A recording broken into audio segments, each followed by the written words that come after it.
Miles and മെമ്മറീസിൻ്റെ മറ്റൊരു മനോഹരമായ എപ്പിസോഡിലേക്ക് എല്ലാവർക്കും സ്വാഗതം. ഇന്ന് നമ്മൾ എത്തിച്ചേർന്നിരിക്കുന്നത് നെതർലൻഡ്സിൻ്റെ തലസ്ഥാനമായ ആംസ്റ്റർഡാം എന്ന അതിമനോഹരമായ ഒരു സിറ്റിയിലാണ്. അതെ, ആംസ്റ്റർഡാം. കാറുകളെക്കാൾ കൂടുതൽ സൈക്കിളുകൾ കാണാൻ സാധിക്കുന്ന യൂറോപ്പിലെ ഒരേ ഒരു സിറ്റി. 2 ഭാഗവും സമുദ്രനിരപ്പിന് താഴെയുള്ള ഒരു സിറ്റി. അതിമനോഹരമായ ഈ സിറ്റിയുടെ വിശേഷങ്ങളാണ് ഇന്ന് നമ്മൾ പറയാൻ പോകുന്നത്.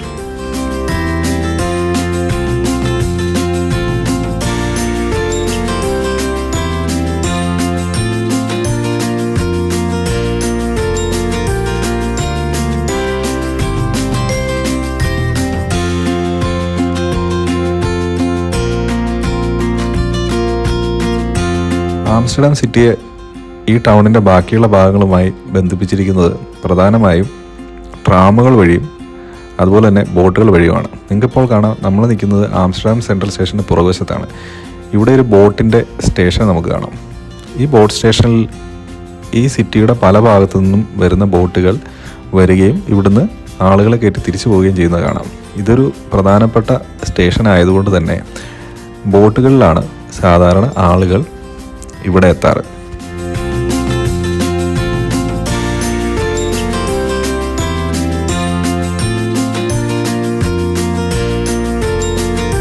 ആംസ്റ്റർഡാമിലേക്ക് ഞാൻ യാത്ര ചെയ്യുകയാണെന്ന് അറിഞ്ഞുകൊണ്ട് എൻ്റെ ഒരു സുഹൃത്ത് എനിക്കൊരു ഉപദേശം തരികയുണ്ടായി. അതായത്, നീ വേറെ ഒന്നും ശ്രദ്ധിച്ചില്ലെങ്കിലും ആംസ്റ്റർഡാമിൽ സൈക്കിൾ യാത്രക്കാരെ പ്രത്യേകം ശ്രദ്ധിക്കണമെന്നാണ് അദ്ദേഹം പറഞ്ഞത്. എന്താണെന്ന് വെച്ചാൽ, ഇവിടെ എല്ലാ റോഡിലും സൈക്കിളിന് വേണ്ടിയിട്ട് പ്രത്യേകമായിട്ട് ട്രാക്കുകൾ അവർ ഡിസൈൻ ചെയ്തിട്ടുണ്ട്. നമ്മൾ സാധാരണയായി കാറുകളെയും ബസ്സുകളെയും മാത്രം ശ്രദ്ധിക്കുമ്പോൾ ആംസ്റ്റർഡാം സിറ്റിയിലെത്തുമ്പോൾ നമ്മൾ സൈക്കിൾ ശ്രദ്ധിച്ചില്ലെങ്കിൽ അപകടങ്ങളുണ്ടാകാൻ സാധ്യതയുണ്ട്. അതായത് 1-2 സൈക്കിളുകളല്ല, രാവിലത്തെ ഓഫീസ് ടൈമിലൊക്കെ ഏകദേശം 100 കണക്കിന് സൈക്കിളുകളാണ് ഓരോ സിഗ്നലിലും നമുക്ക് കാണാൻ സാധിക്കുക. അത്രയും അധികം ആൾക്കാർ ഇവിടെ സൈക്കിൾ ഉപയോഗിക്കുന്നുണ്ട്. ലോകത്തിലെ ഏറ്റവും വലിയ സൈക്കിൾ ഫ്രണ്ട്ലിയായ നഗരങ്ങളിലൊന്നാണ് ആംസ്റ്റർഡാം.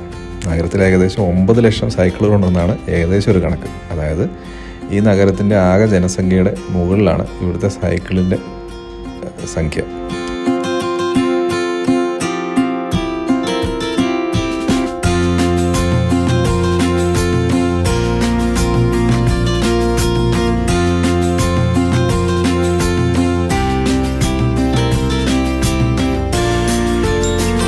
അങ്ങനെ ആംസ്റ്റർഡാം സെൻട്രൽ സ്റ്റേഷനും പരിസരവും ഒന്ന് ചുറ്റി കണ്ടതിന് ശേഷം ഞാൻ സിറ്റിയുടെ ബാക്കിയുള്ള ഭാഗങ്ങൾ ചുറ്റി കാണുവാനായിട്ട് ഒരു ബസ്സിലേക്ക് കയറുകയാണ്. ഈ ബസ്സിലിരുന്നുകൊണ്ട് തന്നെ നമുക്ക് സിറ്റിയുടെ ഏകദേശം എല്ലാ ഭാഗങ്ങളും കവർ ചെയ്യാമെന്ന് പ്രതീക്ഷിക്കുന്നു. അതിമനോഹരമായ ഒരു സിറ്റിയാണെന്ന് പലയിടത്തും വായിച്ചു കേട്ടിട്ടുണ്ട്. അതൊന്ന് കാണുകയാണ് അടുത്ത ലക്ഷ്യം.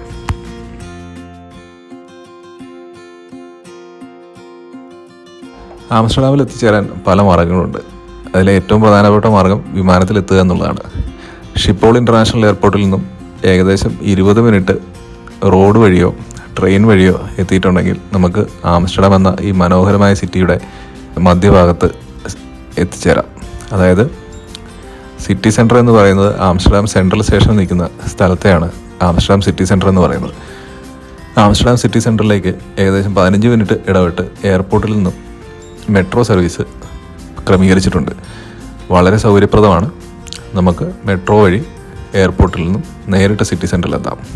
അതല്ലെന്നുണ്ടെങ്കിൽ യൂറോപ്പിലെ മറ്റേതെങ്കിലും ഒരു സിറ്റിയിൽ നിന്ന്, പാരീസിൽ നിന്നോ ഫ്രാങ്ക്ഫർട്ടിൽ നിന്നോ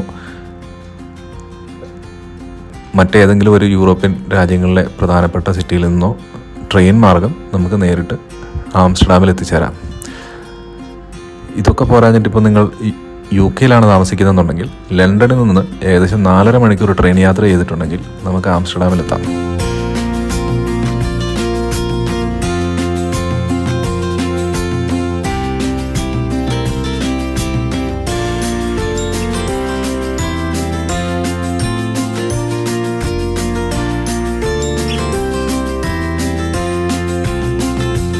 ഇനി നമുക്ക് ഡച്ച് സംസ്കാരവും അവരുടെ ജീവിതശൈലിയെക്കുറിച്ചും സംസാരിക്കാം. ഡച്ച് ജനതയെക്കുറിച്ച് പറയുക എന്ന് പറഞ്ഞാൽ വളരെ രസകരമാണ്. ഇവർ വളരെയധികം ഓർഗനൈസ്ഡ് ആണ്, അതേസമയം വളരെയധികം ലിബറൽ, അതായത് സ്വാതന്ത്ര്യത്തിൻ്റെ അങ്ങേയറ്റമാണ് ഡച്ച് ജനത. സഹിഷ്ണുത, വ്യക്തി സ്വാതന്ത്ര്യം, പരിസ്ഥിതി ബോധം എന്നിവ ഇവരുടെ സംസ്കാരത്തിൻ്റെ തന്നെ ഭാഗങ്ങളാണ്. ഇവർക്ക് തുല്യതയിൽ വളരെ വലിയ വിശ്വാസമുള്ള ഒരു രാജ്യമാണിത്. ഇവിടുത്തെ രാജാവ് വരെ സൈക്കിള് ഓടിക്കാറുണ്ട്.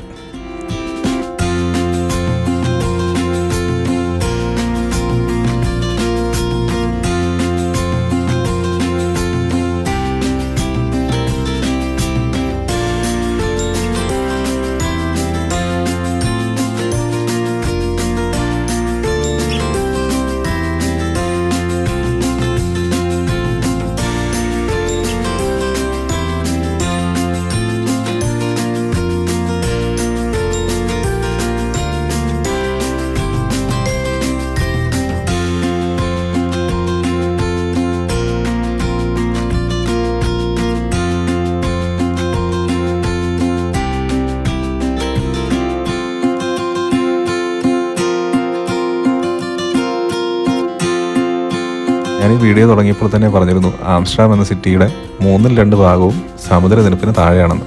അതായത് നൂറ്റാണ്ടുകൾക്ക് മുമ്പ് നമ്മൾ ഈ കാണുന്ന ഇത്രയും മനോഹരമായ സിറ്റിയും സിറ്റിയോട് ചേർന്നുള്ള ഭാഗങ്ങളും മൊത്തം വെള്ളത്തിനടിയിലായിരുന്നു. ഒരു ജനതയുടെ കഠിനാധ്വാനത്തിൻ്റെയും ആത്മാർത്ഥതയുടെയും ഫലമാണ് നമ്മളീ കാണുന്ന അതിമനോഹരമായ സിറ്റി. ഡച്ച് ജനതയാണ് ഡ്യൂട്ടി ഫ്രീ എന്ന കൺസെപ്റ്റ് ആദ്യമായി കൊണ്ടുവന്നത്. മൈക്രോസ്കോപ്പുകൾ, സബ്മറീനുകൾ തുടങ്ങിയവ ഉണ്ടാക്കിയതും ഡച്ചുകാരാണ്.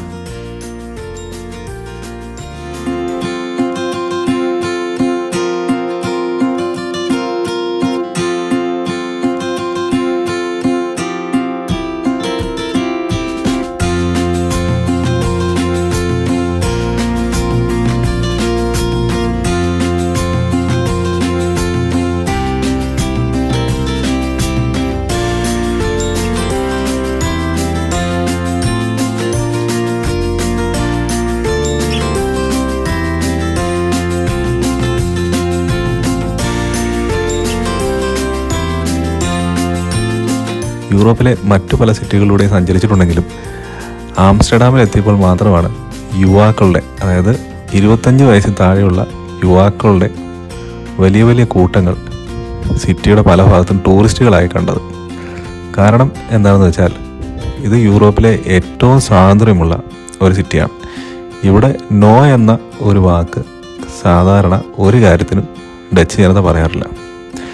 ഉദാഹരണത്തിനായി യൂറോപ്പിൽ കഞ്ചാവ് നിയമവിധേയമായിട്ടുള്ള ഒരു സിറ്റിയാണ് ആംസ്റ്റർഡാം.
ഈ ബസ് യാത്ര ആരംഭിച്ചതിന് ശേഷം ഞാൻ ഏറ്റവും കൂടുതൽ ശ്രദ്ധിച്ചത് ഇവിടുത്തെ കനാലുകളാണ്. ഈ കനാലുകൾക്ക് വളരെ വലിയൊരു ചരിത്രം പറയാനുണ്ട്. 17-ാം നൂറ്റാണ്ടിൽ വ്യാപാരത്തിനും ഗതാഗതത്തിനും വേണ്ടിയാണ് ഈ കനാലുകൾ നിർമ്മിച്ചിരിക്കുന്നത്. ഈ കനാലുകൾക്ക് ചുറ്റും തന്നെ നമുക്ക് പഴയ ഡച്ച് ആർക്കിടെക്ചറിൽ ഉണ്ടാക്കിയ തടിക്കെട്ടിടങ്ങൾ കാണാം. വളരെയധികം സംരക്ഷിക്കപ്പെട്ട മനോഹരമായ കെട്ടിടങ്ങളാണിത്. ലോക പൈതൃക പട്ടികയിൽ ഇടം പിടിച്ചിട്ടുള്ള ഒരു നഗരമാണ് ആംസ്റ്റർഡാം.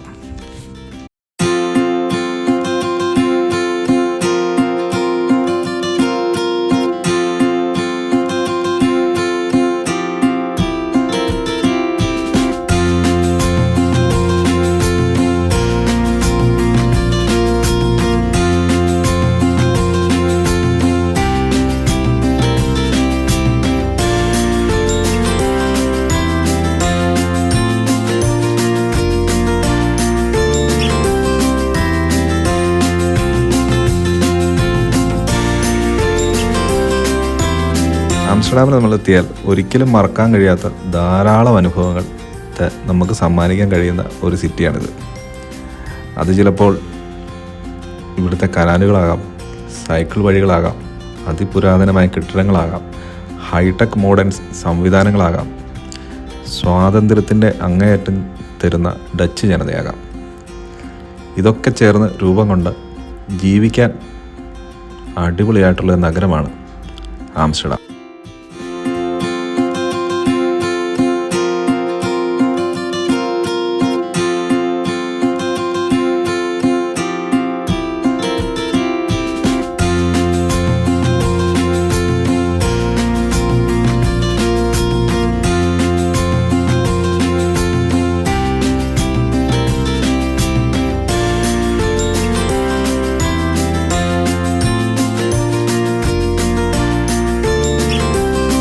നമ്മളിപ്പോൾ ബസ് യാത്ര ആരംഭിച്ച സ്ഥലത്ത് തന്നെ എത്തിച്ചേർന്നിരിക്കുകയാണ്.